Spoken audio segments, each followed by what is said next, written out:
Alors, nous sommes au domaine du château de la Chaise, au cœur du Beaujolais, sur la commune d'Audenat. Nous sommes donc sur l'appellation Brouilly. Alors, le château de la Chaise, il a été construit en 1676 sur les plans de Mansart. Les jardins ont été dessinés par Monsieur Le Nôtre, qui était le jardinier de Louis XIV. Le château, comme le chai, sont des monuments classés. Et nous souhaitons les restaurer tout en gardant cette identité du XVIIe, XVIIIe siècle. L'idée, c'est de faire un outil de production qui soit à la fois moderne, qui soit aussi efficient, qu'on puisse travailler dans de bonnes conditions, avec une hygiène qui soit respectée et faire les meilleurs vins possibles.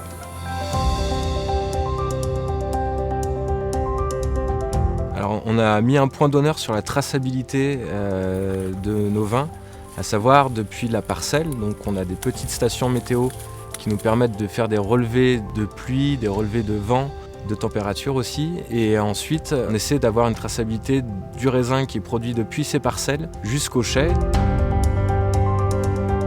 Ces parcelles sont vinifiées séparément les unes des autres, de manière à vraiment assurer cette traçabilité et avoir un caractère, une identité par parcellaire qu'on retrouve ensuite à la dégustation au niveau des vins. Ça complique le travail, mais l'intérêt derrière, c'est aussi de structurer, d'avoir une gamme, d'avoir des vins avec des profils différents. On peut trouver des vins qu'on peut boire assez rapidement, puis d'autres vins plus travaillés, plus élaborés. Donc c'est intéressant d'avoir une gamme diversifiée à ce niveau-là. On est engagé sur le plan environnemental sous divers aspects. Donc, au niveau du domaine, au-delà des vignes que nous passons en bio, on mène plusieurs actions en faveur de l'écologie.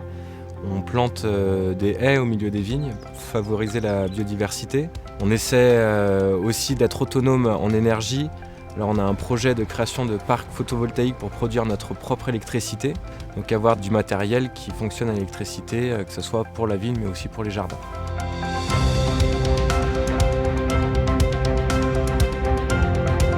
Je travaille avec une équipe que j'aime beaucoup, que je considère. Il y a beaucoup de femmes et d'hommes avec des qualités différentes, que ce soit en vigne, que ce soit aussi à la partie chai, cave, mais aussi c'est toutes les personnes qui s'occupent du château, des jardins, des espaces verts, des bois. On travaille les uns avec les autres et je trouve ça passionnant de pouvoir mettre en place des projets, les amener à bout. C'est des choses qui sont vraiment motivantes de convertir un domaine en bio. Et puis au-delà de ça, on essaie de faire un vin qui soit le meilleur possible, qui soit précis, représentatif du terroir sur lequel on est.